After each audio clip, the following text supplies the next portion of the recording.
Setelah menonton video ini, jika kamu merasa video ini bermanfaat, boleh dong klik tombol subscribe dan like video ini. Terima kasih. Assalamualaikum warahmatullahi wabarakatuh. Kembali lagi dengan biologi edukasi. Pada kesempatan kali ini saya akan membahas mengenai struktur dan RNA materi kelas 9 SMP pada IPA terpadu, khususnya pada biologi. Nah, pembahasan kali ini berkaitan dengan struktur DNA dan RNA. Video ini disponsori oleh SMK Yayasan Farmasi Semarang, sekolah terbaik di bidang farmasi di Kota Semarang, bahkan di Jawa Tengah.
Pada struktur DNA dan RNA, kita bahas terlebih dahulu yang terkait dengan yang namanya DNA. Di sebelah kiri ada sebuah gambar. Ini dua gambar A maupun B. Ini adalah gambar dari DNA, di mana DNA itu dia terdiri dari double helix. Yang dimaksud double helix adalah bentuk yang melingkar ini, seperti ini. Nah, ini dinamakan dengan double helix karena terdiri dari ikatan 1 dan ikatan 2. Dia terdiri dari dua buah untai yang menjadi satu. Kemudian, dari untayan ini, jika dijabarkan lebih rinci, akan membentuk struktur seperti ini.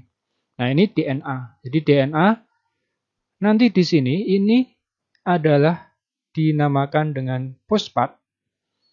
Kemudian ini, di bagian sini, ini adalah gulanya. Berarti gula, kemudian yang satu ini, dinamakan dengan basa nitrogen. Nah, kemudian di sebelah kanannya juga sama. Jadi dia urutannya terbalik. Ini adalah basa nitrogen. Kemudian ini adalah gula. Dan ini adalah fosfat. Jadi P itu adalah fosfat. Jadi DNA selalu membentuk struktur yang seperti ini. Kalau dibuat sederhana, maka DNA akan memiliki struktur yang seperti ini. Jadi ini adalah fosfat. Fosfat ini nanti dia akan berikatan dengan gula. Kemudian berikatan dengan basa nitrogen. Dari basa nitrogen ini kemudian berikatan dengan basa nitrogen lagi. Kemudian berikatan dengan gula.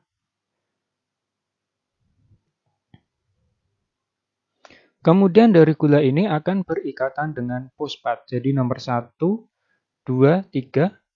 Jadi kalau dibuat ini adalah nomor 1, 2, 3. Nomor 1 adalah fosfat.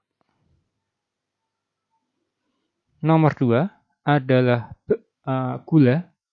Gula di sini adalah gula jenis deoksiribosa. Kemudian yang ketiga adalah basa nitrogen. Nanti akan saya jelaskan tersendiri mengenai basa nitrogen. Nah, tiga bagian ini ada satu fosfat, gula, sama basa nitrogen dinamakan dengan nukleotida.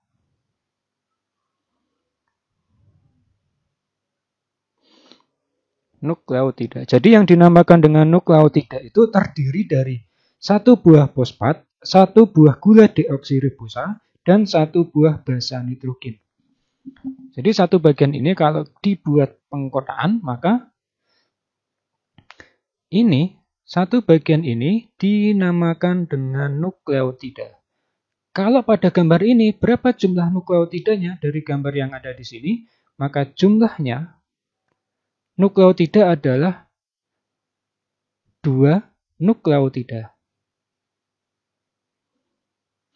Kalau gambar yang sebelah kiri ini, kalau kita lihat, maka ini kita di sini ada 1, 2, 3, 4, 5, 6, 7, 8. Jadi gambar ini itu terdapat 8 nukleotida. Nah, selain nukleotida, juga ada istilah satu lagi yang dinamakan dengan nukleosida. Jadi bedakan antara nukleotida dengan nukleosida. Nah, untuk nukleosida itu dia terdiri dari gulanya. Jadi dia terdiri dari gula. Gula di sini berarti deoksiribosa. Sama satu lagi adalah basa nitrogen.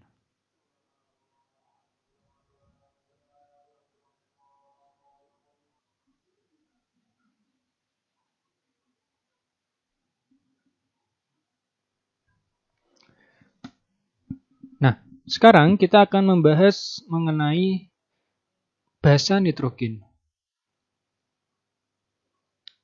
Jadi kita bahas mengenai basa nitrogen. Jadi basa nitrogen yang ada di posisi ini, sama ini, itu dia nanti dibagi menjadi 2 kelompok besar. Yang pertama adalah kelompok dari yang dinamakan dengan purin. Kelompok kedua dinamakan dengan pirimidin. Nah, purin itu nanti dia dibagi menjadi 2, yang dinamakan dengan adenin, disingkat A biasanya, seringnya. Kemudian satu lagi adalah guanin, disingkat dengan G. Sedangkan basa pirimidin itu nanti dia terdiri dari sitosin, disingkat S, atau ada yang menyebut disingkat C. Citosin, sitosin sama saja, dan satu lagi adalah timin, disingkat dengan T. Nah, ini adalah basa nitrogen dari DNA. Nah, kalau pada RNA,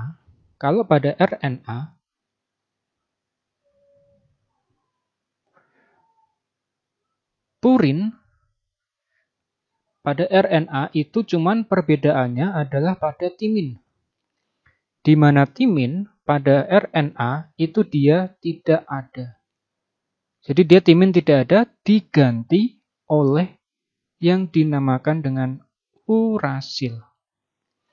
Jadi adenin, guanin itu ada, yaitu basa purin. Kemudian pirimidinnya, timinnya itu diganti dengan urasil. Jadi pada RNA yang membedakan tidak ada basa timin. Adanya adalah urasil. Sekarang kita lanjut ke di sini kalau pada lihat gambar itu nanti ada T berpasangan dengan A, G dengan C. Jadi pada DNA basa timin itu dia selalu berpasangan dengan basa adenin. Dan basa guanin selalu berpasangan dengan basa sitosin. Jadi ini sudah pakem, tidak boleh T berpasangan dengan C, A berpasangan dengan G. Kemudian yang membedakan lagi pada pasangan basa timin dan adenin itu dia diikat oleh 2 ikatan hidrogen. Nanti saya jelaskan yang dimaksud yang mana. Sedangkan G dan C diikat dengan 3 ikatan hidrogen. Nah, kalau dilihat pada gambar di sini, Di bagian tengah itu terdapat titik-titik. Jadi ini ada titik ini. Nah ini. Kemudian ini. Nah inilah yang dinamakan dengan ikatan hidrogen. Jadi ini dinamakan dengan ikatan hidrogen. Nah, dinamakan dengan ikatan hidrogen. Di mana A dengan T, jadi basa A dengan T, diikat oleh dua ikatan hidrogen. Jadi ada dua bagian, atas sama bawah saja. C dengan G selalu dia terdiri dari tiga ikatan. 1, 2, 3. Ini juga 1, 2, 3 hidrogen. Yang ini juga terdiri dari dua ikatan saja, karena terdiri dari timin dan adenin. Nah, dari pembahasan ini yang perlu diperhatikan adalah bagian-bagian dari DNA itu apa saja. Kemudian nukleotida itu terdiri dari apa saja, nukleosida itu apa saja, jumlahnya berapa. Kalau dilihat pada gambar, kalau ini contohnya adalah 8 nukleotida. Kemudian basa nitrogen DNA ada purin sama pirimidin. Purin ada adenin dan guanin, sitosin dan timin untuk pirimidin. Kemudian pada RNA tidak ada timin, yang ada adalah urasil. Kemudian yang terpenting juga adalah T selalu berpasangan dengan A, G selalu berpasangan dengan C.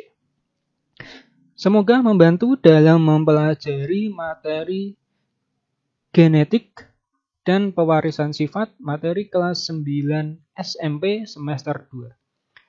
Sampai jumpa pada materi-materi berikutnya di biologi edukasi. Wassalamualaikum warahmatullahi wabarakatuh.